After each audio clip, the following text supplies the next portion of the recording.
Hi friends, எல்லோருக்கும் வணக்கம். எல்லோரும் எப்படி இருக்கீங்க? நல்லா இருக்கீங்களா? இன்றைக்கி அந்த கதையோட அடுத்த பகுதி தான் பார்க்க போகிறோம். அதுக்கு முன்னாடி நீங்கள் செய்ய வேண்டிய விஷயம் என்ன அப்படின்னு கேட்டிங்கன்னா, மறக்காமல் நம்ம இந்த சேனலை சப்ஸ்கிரைப் பண்ணிக்கோங்க. கீழே இருக்க பெல் பட்டனையும் கிளிக் பண்ணுங்கள். அப்போ தான் நான் போடுற வீடியோஸ் எல்லாமே உங்களுக்கு உடனுக்குடனே நோட்டிஃபிகேஷன்ஸ் வரும். ஸோ மறக்காமல் சேனலை சப்ஸ்கிரைப் பண்ணிவிட்டு வீடியோ பாருங்கள் ஃப்ரெண்ட்ஸ். வாங்க நம்ம கதைக்குள்ளே போகலாம். அதுக்கப்புறம் நான் ஒரு வாரத்துக்கு அப்புறம் ஹாஸ்பிட்டல்லேருந்து சரி வீட்டுக்கு அழைச்சிட்டு போகலாம் அப்படின்னு சொல்லிட்டு அம்மா அப்பா 2 பேருமே முடிவு பண்ணாங்க. ஏன்னா நம்ம ஸ்ட்ரெஸ்ஸாக இருக்கோம், வேலையினால இப்படி ஆகிருக்கு அப்படிங்கிறதுனால ஹாஸ்பிட்டலில் இருந்தோன்னா இன்னுமே நம்மளுக்கு மனசு அந்தளவுக்கு ரிலாக்ஸ் ஆகாது அப்படிங்கிறது தான் எனக்கு தோணுச்சு. ஏன்னா 4 சவத்துக்குள்ளே இருக்கிறப்போ அது மெடிசன் அந்த மாதிரி விஷயங்கள் நம்மளுக்கு இதாகிறப்போ நம்மளுக்கு என்ன தோணும், இது மாதிரி இன்னுமே நம்மளுக்கு ஒரு மனசு கவலையாக தான் இருக்கிற மாதிரி இருந்துச்சு.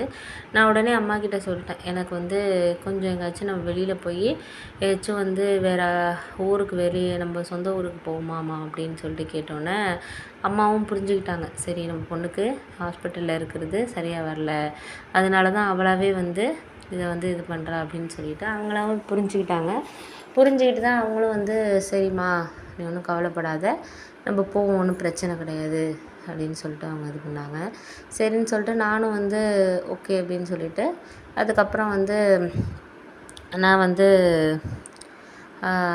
சரி அப்படின்னு சொல்லிட்டு ஹாஸ்பிட்டல்லேருந்து ரூமெல்லாம் இது பண்ணிவிட்டு எல்லாமே பணம்லாம் கொடுத்துட்டு அங்கேருந்து போனதுக்கப்புறம் வீட்டுக்கு போனதுக்கப்புறம் அப்பா சொன்னார், நம்ம சித்தப்பா வீட்டுக்கு போவோம், அது நல்ல கிராமம் தானே, அங்கே போனால் உனக்கு கொஞ்சம் ரிலாக்ஸாக இருக்கும், போயிட்டு ஒரு 10 நாள் 15 நாள் இருந்துட்டு வருவோம், நான் சித்தப்பா கிட்டே பேசுகிறேன், ஊரில் சித்தப்பாவும் சித்தியும் மட்டும் தானே இருக்கிறாங்க, அதனால் நான் உங்கள்கிட்ட பேசி பார்க்குறேம்மா அப்படின்னோடனே, என்ன இங்கே கொஞ்சம் வசதியெல்லாம் இருக்காது, ஓட்டு வீடு தான் அப்படின்னோடனே அதுக்கு நான் தான் சொன்னேன், இது மாதிரி எந்த வீட்டில் இருக்கோங்கிறது இல்லைப்பா, நம்ம மனசு எந்தளவுக்கு ஒரு ரிலாக்ஸாக இருக்குங்கிறது தான் இதாக இருக்கும் அப்படின்னு சொல்லிட்டு சொன்னதுக்கப்புறம் சரின்னு சொல்லிட்டு நான் பேசிவிட்டு நாளைக்கு நம்ம கிளம்புவோம்மா, என்ன சொல்கிறாங்கன்னு கேட்டு அப்படின்ட்டு சொன்னார்.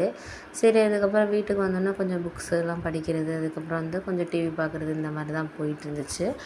நான் இந்த நிலைமைக்கு ஆகிறதுக்கு என்ன, இந்த மாதிரி ஒரு சுச்சுவேஷன் ஆகிறதுக்கு காரணம் என்னென்னு கேட்டிங்கன்னா, இது மாதிரி என்ன ஒரு முக்கியமான ரீசன்னா, இது மாதிரி வேலை நான் ஒரு ஐடி கம்பெனியில் ஒர்க் பண்ணிகிட்டு இருந்தேன். இங்கே போன புதுசில் அந்த அளவுக்கு எனக்கு ஒர்க் ரொம்ப கஷ்டமாக இல்லை. ஆனால் போக போக ஒரு 1 இயரில் பார்த்திங்கன்னா ரொம்ப அவங்களோட டெவலப்மெண்ட்டுக்காக எனக்கு நிறைய ஒர்க்கு, அதாவது நைட்டு 11 12 ஆனாலுமே ரொம்ப ஒரு மாதிரி ப்ராஜெக்ட் முடிச்சு கொடுக்குற நேரத்துலலாம் ரொம்ப கஷ்டமாக இருந்துச்சு. அப்போல்லாம் மனசளவில் ரொம்ப ஒரு மாதிரி இருந்துச்சு. அது நானும் சொல்லிக்க முடியல. ஏன்னா வீட்லேயும் நம்ம அப்போக்கி தான் வேலைக்கு போய் 1 இயர் தான் ஆகிருக்குங்கிறதுனால அப்போக்கி அக்காவை கல்யாணம் பண்ணி கொடுத்துருந்தோம். அதனால் அந்த கடன்லாம் கொஞ்சம் இருந்துச்சு. அக்காவுக்கு நான் போட்ட நகைக்கெல்லாம் கொஞ்சம் கடன் வாங்கி தான் செஞ்சுருந்தார் அப்பா. அதனால் சரி அப்படின்னு சொல்லிட்டு அதுக்கப்புறம் நான் அந்த கஷ்டத்தையும் பார்க்காம கிட்டத்தட்ட ஒரு 2 to 3 இயர்ஸ் நான் அதே இடத்துல தான் ஒர்க் பண்ணேன். நம்மளுக்கு வேலை கஷ்டமாக இருந்தாலும் பரவாயில்ல அப்படின்னு சொல்லிட்டு 2 3 வருஷத்துக்கு மேலே அங்கே தான் ஒர்க் பண்ணேன். அதில் என்ன ஆகிடுச்சுன்னா, எனக்கு தூக்கம் இல்லாமையே இருந்தோன்னே ஒரு மாதிரி ஸ்ட்ரெஸ்ஸாக பகலில் அப்படியே நைட்டில் நம்ம சாதாரண வேலை இல்லைனாலுமே தூக்கம் வர்றதில்ல, முழிச்சுக்கிட்டே இருக்கிற மாதிரி அந்த மாதிரியான ஒரு மைண்ட் செட் ஆகிடுச்சு. அதோட டேப்லெட்டு ஒரு மாதிரி உடம்பெல்லாம் ரொம்ப இளைச்சி போய் ரொம்ப ஒரு மாதிரியான மாதிரி ஆகிட்டேன். யார்கிட்டையுமே பேசாமல் ஒரு மாதிரி சைலண்ட் ஆனோட தான் எங்கள் அம்மா அப்பா முடிவு பண்ணாங்க, இதுக்கப்புறம் இந்த வேலை வேண்டாமா, வேலையை விட்டுறலாம், நீ வேறு ஏதாச்சும் அப்புறம் வேலை பார்த்துக்கலாம் அப்படின்னு சொல்லிட்டு அப்பா முடிவு பண்ணார். முடிவு பண்ணிவிட்டு தான் அதுக்கப்புறம் ஹாஸ்பிட்டல்லாம் கொண்டு காமிச்சாங்க. அப்போ தான் டாக்டர் சொன்னாங்க, இவங்க மனசளவில் ரொம்ப ஒரு மாதிரி ஸ்ட்ரெஸ்ஸாக வேலையிலேயே இருந்ததுனால ரொம்ப இதாக இருக்கிறாங்க, அதனால தான் ரொம்ப கஷ்டமாக இருக்கிறாங்க, பார்த்தாலே தெரியுது, நீங்கள் இதில் இப்படியே இருந்தீங்கன்னா ரொம்ப மனதளவில் அவங்க பாதிக்கப்பட்டுருவாங்க, முடிஞ்ச வரைக்கும் அவங்களுக்கு நீங்கள் கொஞ்சம் டேக் கேர் பண்ணுங்கள் அப்படின்னு சொல்லிட்டு சொன்னாங்க. சொன்னதுக்கு அப்புறம் தான் எனக்கும் புரிஞ்சிச்சு, சரி ஓகே, இந்த நிலமையிலேருந்து நம்ம மாற்றணும் அப்படின்னா கொஞ்சம் நம்ம சரி செஞ்சு தான் ஆகணும் அப்படின்னு சொல்லிட்டு நான் முடிவு பண்ணதுக்கப்புறம் தான் நாங்கள் அந்த விஷயத்த அம்மாக்கிட்டெல்லாம் சொன்னதுக்கப்புறம் தான் ஹாஸ்பிட்டலில் கொஞ்சம் நேரம் வச்சுருந்து இப்போ தான் அந்த சூழ்நிலையிலேருந்து மாற்றணும் அப்படின்னு சொல்லிட்டு சித்தப்பா வீட்டுக்கு போகணும் அப்படிங்கிறதுனால அவங்க என்னை அழைச்சிட்டு போகிறதுக்கு இதாக இருந்தாங்க. அப்புறம் மறுநாள் அப்பா அம்மா 2 பேருமே ஊருக்கு கிளம்புறதுக்கு கார்லாம் புக் பண்ணிட்டாங்க. ஆனால் எனக்கு போகிறதுக்கு இங்கே கொஞ்சம் இதாக தான் இருந்துச்சு, ஏன் திடீர்னு வராங்கன்னு நினச்சிக்குவாங்க, என்ன நினப்பாங்களோ. ஆனால் அப்பா சொல்லிட்டாரு, இது மாதிரி நாங்கள் சும்மா ஊருக்கு ரொம்ப நாள் ஆகுதுங்கிறதுனால தான் வரோம் அப்படிங்கிற மாதிரி அப்பா கொஞ்சம் சொல்லி சமாளிச்சிருந்தார். அதனால் எங்களுக்கும் கொஞ்சம் எனக்கு கொஞ்சம் இதாக இருந்துச்சு. சரி அப்பா வந்து ஓரளவு சொல்லி சமாளிக்கிறாரே அப்படின்னு சொல்லிட்டு, சரி ஓகே பார்த்துக்கலாம். இதுக்கப்புறம் என்ன நடக்குது என்னன்ட்டு நம்ம பார்ப்போம் அப்படின்னு சொல்லிட்டு, அதுக்கப்புறம் மறுநாள் வந்து கார்லாம் புக் பண்ணிவிட்டு அங்கேருந்து கிளம்புனோம். இங்கேருந்து ஒரு 8 ஹவர்ஸ் ட்ராவல் பண்ணணும் எங்கள் சித்தப்பா ஊருக்கு. அது வந்து ஒரு தேனிக்கு பக்கத்தில் ஒரு கிராமம் தான். அது வியூவே சூப்பராக இருக்கும். நான் வந்து ஸ்கூல் படிக்கிற நேரத்தில் போனது. கிட்டத்தட்ட இப்போ போய் ஒரு 7, 8 வருஷம் இருக்கும். இப்போ தான் 7, 8 வருஷத்துக்கு அப்புறம் நான் அந்த ஊருக்கு போகிறேன்னு சொல்லலாம். அதுக்கப்புறம் வந்து அக்கா வந்து இந்த மாதிரி வந்து நான் ஒருத்தரை லவ் பண்ணுறேன் அப்படின்னு சொல்லிட்டு என்கிட்ட மட்டும் வந்து பர்சனலாக வந்து சொன்னான். ஏன்னா வீட்டில் யாருக்கிட்டேயுமே வந்து அவள் சொல்லலை. ஆனால் வந்து என்கிட்ட மட்டும் அவள் சொன்னான். ஆனால் வந்து எனக்கு என்ன தோணுச்சுன்னா, ஏன் இது மாதிரி வந்து அம்மா அப்பாகிட்ட சொல்ல வேண்டியதானே அப்படின்னு கேட்டதுக்கு, அம்மா அப்பா ஏற்றுக்குவாங்க அப்படின்னு சொல்லிட்டு எனக்கு தெரியல. கண்டிப்பாக இப்போ வேறு அவங்க மாப்பிள்ளை பார்க்க ஆரம்பிச்சிருக்காங்க. அதனால் வந்து கண்டிப்பாக அவங்க ஏற்றுக்கிட்டா தான் ஏற்றுக்குவாங்க அப்படிங்கிற மாதிரி சொன்னோன்னே எனக்கு அப்புறம் தான் புரிஞ்சிச்சு.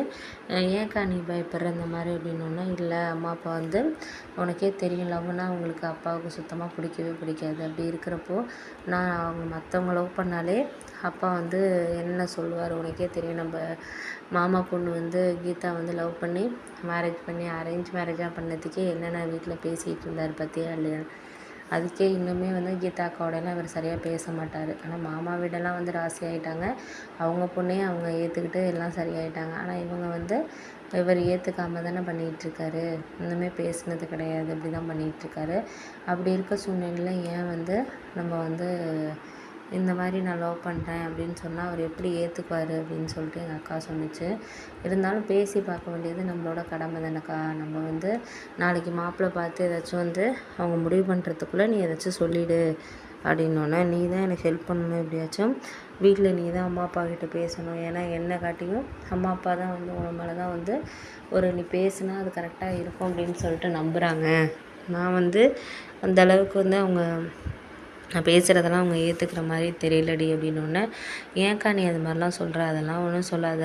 அதெல்லாம் வந்து அம்மா அப்பா எந்த விஷயத்துல இல்லைனாலும் இந்த விஷயத்தில் வந்து சம்மதிப்பாங்க அப்படின்னோடனே, இல்லை என் வாழ்க்கையே இப்போ உன் கையில் தான் இருக்குடி அப்படின்னு சொல்லிட்டு எங்கள் அக்கா ஒரு மாதிரி அழுகிற மாதிரி பேசினோன்னே எனக்கு கொஞ்சம் மனசு கஷ்டமாயிட்டு. சரி நீ ஒன்றும் கவலைப்படாத, பையன் என்ன பண்ணுறாங்கன்னொன்னே, அவங்க வந்து லெக்சரராக இருக்காங்க காலேஜில். உனக்கெல்லாம் தெரியும், அவங்க தங்கச்சி கூட உன் கூட தான் படித்தா யாழினின்ட்டு, உனக்கு தெரிஞ்சிருக்கும் அப்படின்னோடனே, தெரியும் தெரியும், நம்ம அப்பா வீட்டுக்கிட்ட இருக்கே, நம்ம தாத்தா வீட்டுக்கிட்ட, அவங்க வீடு தானே, தாத்தா வீட்லேருந்து ஒரு 3 வீடு தள்ளி தானே மாடி வீடு அவங்க வீடா அப்படின்னோடனே, ஆமாம் ஆமாம் அவங்க தான் அப்படின்னோடனே, அவங்க நம்ம சொந்தக்காரவங்க தானேக்கா, நீ ஏன் பயப்படுற, உனக்கெல்லாம் கல்யாணம் பண்ணிக்க வேண்டிய முறை தானே அவங்க வேணும்னு நினைக்கிறேன் அப்படின்னோடனே, இருந்தாலும் வந்து எனக்கு அப்பா கிட்ட பேசுகிறதுக்கே எனக்கு பயமாக இருக்குடி அப்படின்னு சொல்லிட்டு எங்கள் அக்கா ரொம்ப பயந்தான். சரி நீ ஒன்றும் கவலைப்படாத, இந்த வாரத்திலே எப்படியாச்சும் வந்து நான் அப்பா அம்மா கிட்ட பேசி ஏதாச்சும் சம்மதம் வாங்குறதுக்கு பார்ப்போம். நீ ஒன்றும் கவலைப்பட்டுட்டு அதை பற்றி யோசிச்சுட்டு இருக்காதக்கா அப்படின்னோடனே, இல்லடி இருந்தாலும் எனக்கு கவலையாக இருக்குடி ரொம்ப அப்படின்னோடனே, அதெல்லாம் ஒன்றும் கவலைப்படாத நான் பார்த்துக்கிறேன் அப்படின்னு சொல்லிவிட்டு அதுக்கப்புறம் கொஞ்சம் மனசு வந்து கொஞ்சம் இதாக இருந்துச்சு. அதுக்கப்புறம் என்னாச்சுன்னு பார்த்தீங்கன்னா, கொஞ்சம் ஒரு 2, 3 நாளுக்கு அப்புறம் வந்து அம்மா அப்பா என்னோடய கல்யாண விஷயம் ஏதோ புரோக்கர் வந்து ஒரு மாப்பிள்ளை கொண்டு வந்திருக்காரு அப்படின்னு சொல்லிட்டு சொன்னாங்க. சொன்னதுக்கப்புறம் வந்து சரி ஓகே, இதுக்கப்புறம் வந்து பார்த்துக்கலாம், நம்ம வந்து எதாக இருந்தாலும் வந்து சரியாக தான் நம்ம இது பண்ணணும் அப்படின்னு சொல்லிட்டு சொன்னோன்னே, பார்ப்போம் எதாக இருந்தாலும் வந்து ஓரளவு முடிஞ்ச அளவுக்கு சமாளிப்போம் அப்படின்னு சொல்லிட்டு சொன்னாங்க.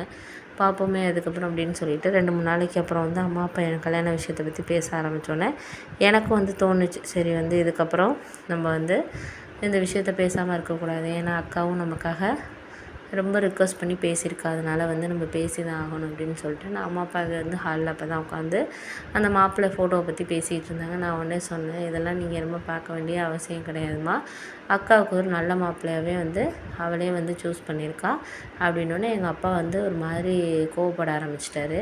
அப்பா கொஞ்சம் பொறுமையாக இருங்க, நான் உங்களுக்காக சொல்கிறேன், அம்மாவை பற்றி பிரச்சனை கிடையாது, அம்மா வந்து ஓரளவு எல்லாத்தையும் அக்செப்ட் பண்ணுற மாதிரி கேரக்டர் தான், நீங்கள் தான் வந்து கொஞ்சம் கோவப்படுறீங்க, கொஞ்சம் என்ன அவளே நானே வந்து எல்லோரும் லவ் பண்ணுறதுக்கு சொல்லிகிட்டு இருக்கேன், இவளே நம்ம வீட்லேயே இப்படி பண்ணிகிட்டு இருக்காளே அப்படி இப்படின்ட்டு எங்கள் அப்பா கத்த ஆரம்பித்தோன்னு வந்து நான் சொன்னேன், கொஞ்சம் பொறுமையாக இருங்கப்பா, எதுக்கும் அவசரப்படாதீங்க, அவசரப்பட்டு பேசுகிறதுனால எதுவுமே ஆக போகிறது கிடையாது, கொஞ்சம் பொறுமையாக இருங்கப்பா அப்படின்னோன்னே, என்ன நீ பேசிக்கிட்டு இருக்க, அப்போனா உனக்கும் எல்லா விஷயமும் தெரியுமா, அப்போ நீ எதுக்கு உடந்தையா அப்படி இப்படின்னு பேசினார். இல்லை எனக்கு 3 நாளைக்கு முன்னாடி தான் அக்கா வந்து என்கிட்ட பேசினா, அவள் வந்து நல்ல பையனாக தான் சூஸ் பண்ணியிருக்கா, நீங்கள் ஒன்றும் அதை பற்றி இது பண்ண வேண்டிய தேவை கிடையாது, நம்ம சொந்தக்கார பையன்தான், அவரும் லெக்சரராக வேலை பார்க்குறாரு, நம்ம தாத்தா வீட்லேருந்து 3வது வீடு இருக்குல்ல ராமசுந்தரம் அங்கிள் அவங்க பையன்தான் அப்படின்னோன்னா, அவங்க தங்கச்சி கூட என்கிட்ட படிச்சிருக்கால, அவங்க அப்பா கூட வந்து மேனேஜராக இருக்கிறாருல, உங்களுக்கு தெரியும்ல, ஃப்ரெண்டு தானப்பா அவங்களுக்கு எல்லோரும் அப்படின்னோடனே, அவங்க பையனே வந்து இது பண்ணுறான், எப்படி அவன் முகத்தில் நான் போய் முழிக்கிறது, அவன் வந்து போன வருஷம் கூட உன் பொண்ணை எனக்கு கல்யாணம் பண்ணி கொடுப்பேன்னொன்னே, இல்லை நான் இங்கெல்லாம் கொடுக்க மாட்டேன் அப்படி இப்படின்ட்டு அவங்ககிட்டயே நான் பேசினேன். இப்போ அவங்ககிட்டயே போய் எப்படி நம்ம பேச முடியும், நீங்கள் எதுக்காக போய் பேச போகிறீங்க, அதெல்லாம் வந்து மாப்பிள்ளை வந்து அவங்க வீட்டில் பேசிவிட்டு அவங்க அதுக்கப்புறம் பொண்ணு வீடு பார்க்க வந்தாங்கன்னா நம்ம அப்புறம் பேசிக்கலாம், நீங்கள் வந்து அவசரப்பட்டு எந்த முடியும் எதுவும் யாருக்கிட்டையும் எதுவும் சொல்லிகிட்டு இருக்காதீங்க, கொஞ்சம் பொறுமையாக இருங்கப்பா அப்படின்னோடனே, சரி ஏதோ சொல்கிற பார்ப்போம் அப்படின்னு சொல்லிட்டு எங்கள் அப்பா அதுக்கப்புறம் கிளம்பி போயிட்டார். ஆனால் எனக்கு